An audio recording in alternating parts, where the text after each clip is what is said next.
जय श्री राम। नमो नारायण। हर हर महादेव। दिनांक 18/4/2026 से वैशाख मास प्रारंभ हो गया है और उसका महात्म्य जो स्कंद पुराण के आधारित और पद्म पुराण के आधारित उसका महात्म्य मैं आपको बताता हूँ कि वैशाख मास की श्रेष्ठता क्या है। उसमें जल, व्यजन, छत्र, पादुका और अन्न आदि दानों की महिमा बताई गई है। नारायण नमस्कृत्यं नरं चैवं नरोत्तमं देवी सरस्वती व्यासं ततो जयमुदीरयेत। भगवान नारायण नर श्रेष्ठ नर देवी सरस्वती तथा महर्षि वेद व्यास को नमस्कार करके भगवान की विजय कथा से परिपूर्ण इतिहास पुराण आदि का पाठ करना चाहिए। सूत जी कहते हैं कि राजा अम्बरीश ने परम श्री ब्रह्मा के पुत्र देवर्षि नारद से पुण्यमय वैशाख मास का महात्मा इस प्रकार पूछा था कि हे ब्रह्म ऋषि, मैंने आपसे सभी महीनों का महात्म्य सुना। उस समय आपने यह कहा था कि सब महीनों में वैशाख मास श्रेष्ठ है। इसलिए यह बताने की कृपा करें कि वैशाख मास क्यों भगवान विष्णु को प्रिय है और उस समय कौन कौन से धर्म भगवान विष्णु के लिए प्रीतिकारक है। नारद जी ने कहा, वैशाख मास को ब्रह्मा जी ने सब मासों में उत्तम सिद्ध किया है। वह माता की भांति सब जीवों को सदा अभिष्ट वस्तु प्रदान करने वाला है। धर्म, यज्ञ, क्रिया और तपस्या का सार है। संपूर्ण देवताओं द्वारा पूजित है। जैसे विद्याओं में वेद विद्या, मंत्रों में प्रणव, वृक्षों में कल्पवृक्ष, धेनुओं में कामधेनु, देवताओं में विष्णु, वर्णों में ब्राह्मण, प्रिय वस्त्रों में प्राण, नदियों में गंगा जी, तेजों में सूर्य, अस्त्र शस्त्रों में चक्र, धातुओं में सुवर्ण, वैष्णवों में शिव तथा रत्नों में कौस्तुभ मणि है। उसी प्रकार धर्म के साधनभूत महीनों में वैशाख मास सबसे उत्तम है। संसार में इसके समान भगवान विष्णु को प्रसन्न करने वाला दूसरा कोई मास नहीं है। जो वैशाख मास में सूर्योदय से पहले स्नान करता है उससे भगवान विष्णु निरंतर प्रीति करते हैं। पाप तभी तक गरजते हैं जब तक जीव वैशाख मास में प्रातःकाल जल में स्नान नहीं करता।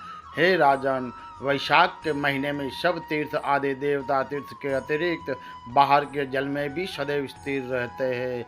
भगवान विष्णु की आज्ञा से मनुष्यों का कल्याण करने के लिए वे सूर्योदय से लेकर 6 दंडक भीतर के तक वहाँ मौजूद रहते हैं।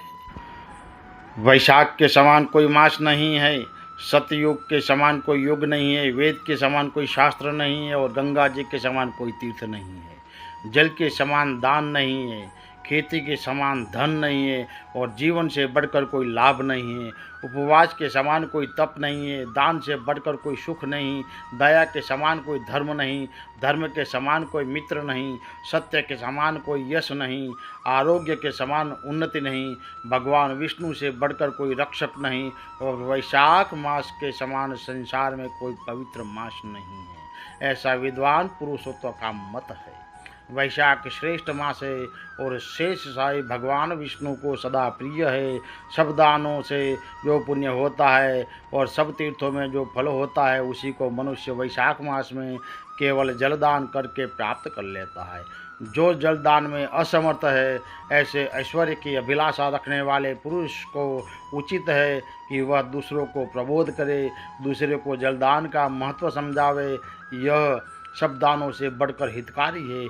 जो मनुष्य वैशाख में सड़क पर यात्रियों के लिए प्याऊ लगाता है वह विष्णु लोक में प्रतिष्ठित होता है। हे नृप श्रेष्ठ, प्रपादान, पौंसला या प्याऊ देवताओं, पितरों तथा ऋषियों को अत्यंत प्रीति देने वाला है।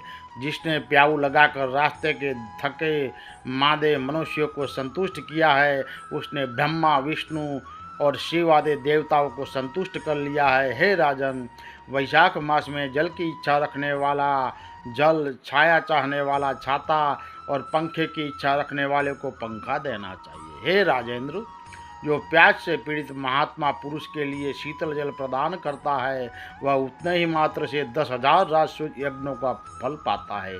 धूप और परिश्रम से पीड़ित ब्राह्मण को जो पंखा डुलाकर हवा करता है, वह उतने ही मात्रा से निष्पाप होकर भगवान का पार्षद हो जाता है। जो मार्ग से थके हुए श्रेष्ठ द्विज को वस्त्र से भी हवा करता है, वह उतने से भी मुक्त हो भगवान विष्णु का सायुज्य प्राप्त कर लेता है। जो शुद्ध चित्त से ताड़का पंखा देता है, वह सब पापों का नाश करके ब्रह्मलोक हो जाता है। जो विष्णु प्रिय वैशाख मास में पादुका का दान करता है, वह यमदूतों का तिरस्कार करके विष्णु लोक में जाता है।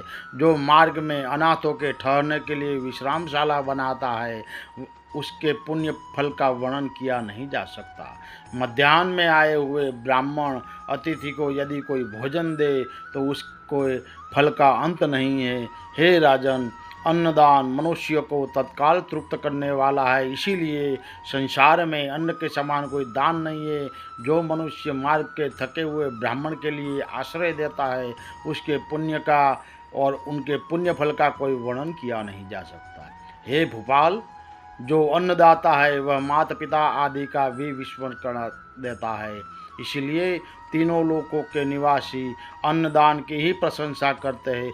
माता और पिता केवल जन्म के हेतु है, पर जो अन्न देकर पालन करता है मनीषी पुरुष, इस लोक में उसी को पिता कहते हैं।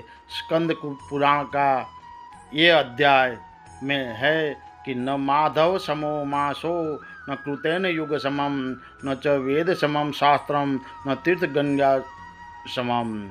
नमो नारायण। हर हर महादेव। जय श्री राम।